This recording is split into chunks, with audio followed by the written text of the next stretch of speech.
बिस्मिल्लाहि मिनश्शैतानिर्रजीम बिस्मिल्लाहिर्रहमानिर्रहीम। अस्सलाम वालेकुम वरहमतुल्लाहि वबरकातुहू। किस वास्ते नमाज से मुँह मोड़ता है तू कि आखिरी सजदा याद नहीं हुसैन का।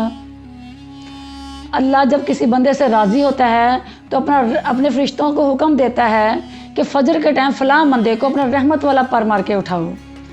जब फरिश्ते अपने रहमत वाले पर से उस बंदे को उठाते हैं और बंदा नहीं उठता तो अल्लाह कहता है, ऐ बंदे क्या तू मुझसे नाराज़ है?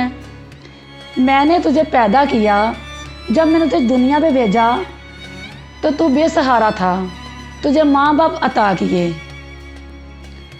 तूने खाना, तू भूखा था, मैंने तुझे खाना खिलाया, तूने एक रोटी मांगी, मैंने तुम्हें 6 माह की दे दी, तेरी हैसियत एक ईंट की भी नहीं थी, मैंने तुझे पक्का मकान दिया, तूने औलाद मांगी, तुझे औलाद दे दी।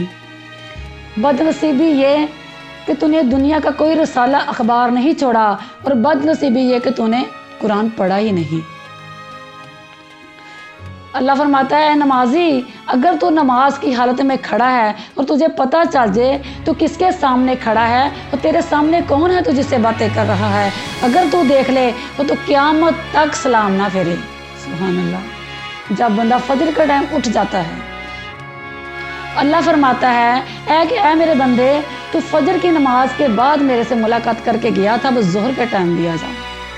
जब ज़ोहर पढ़ लेता है तो अल्लाह फरमाता है कि असर के टाइम मेरे साथ मुलाकात करके गया था, अब असर और मगरब में भी आ जाओ, और जो बचा कुचा रहता है ईशा में आके ले जाओ।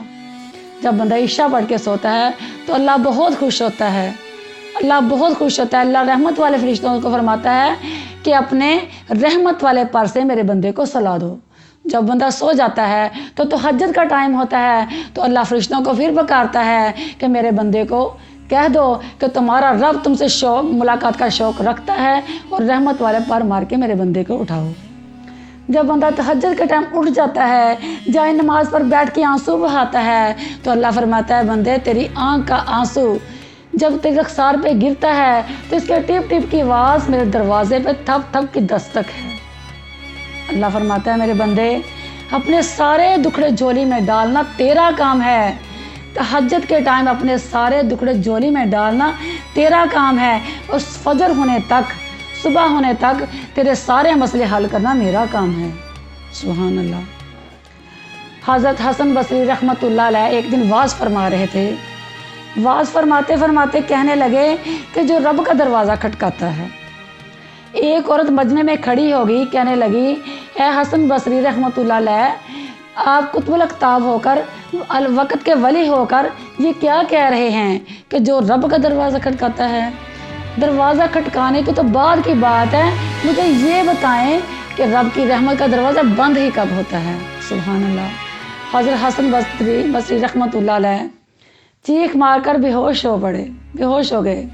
जब होश आया तो कहने लगे कि मैं वाज कर करके दुनिया को समझाता रहा, लेकिन ये औरत एक जुमले में मुझे सब कुछ समझा के चली गई कि रब का दरवाज़ा तो कभी बंद ही नहीं होता। वो तो गुनाहगारों को भी रिज़्क़ अता करता है, नाफरमानों को भी रिज़्क़ अता करता है। एक दफ़ा हज़रत हक बहु सुल्तान रहमतुल्लाह अलैह मस्जिद से नमाज़ पढ़ के बाहर निकले तो रास्ते में एक कुत्ता बैठा हुआ था। उसने तो अपने दोनों हाथों से अपनी आंखें छिपाई हुई थी। उनके दिल से आवाज़ आई कि सुल्तान पीछे जाके देख और कुत्ते से पूछ कि सुबह सुबह नूर पीर का वेला है और आंखें क्यों छिपाई हुई हैं।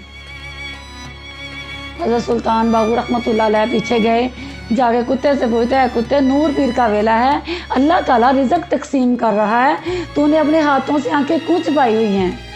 कुत्ता कहने लगा कि मैंने इसलिए अपनी आंखें छिपाई हैं कि कहीं किसी बेनमाजी की नज़र मेरे चेहरे पे ना पड़ जाए, इसलिए कि मेरा सारा दिन ख़राब ना हो जाए। एक कुत्ता नजस पलीद जानवर बेनमाजी के चेहरे से डरता है तो वो रहमत वाले फरिश्ते जो रिज़्क़ तकसीम करते हैं वो क्यों ना डरते होंगे, वो क्यों ना भागते होंगे। वो जब रिज़्क़ तकसीम करते हैं, बेनमाजी को रिज़्क़ देते हैं तो कहते हैं, नाफरमान तो रिज़्क़ ले ले, तो शुक्र अदा कर कि तेरा रब तेरी नाफरमानी के बावजूद तुझे रिज़्क़ दे रहा है। और शर्म कर, अगर तू नहीं शर्म करेगा तो फिर वो वक़्त भी आने वाला कि आज तेरा रब तुझे बुला रहा है और तू नहीं जा रहा, और वो वक़्त भी आने वाला है कि जब तू रब को आवाज़ देगा तो रब तेरी एक नहीं सुने।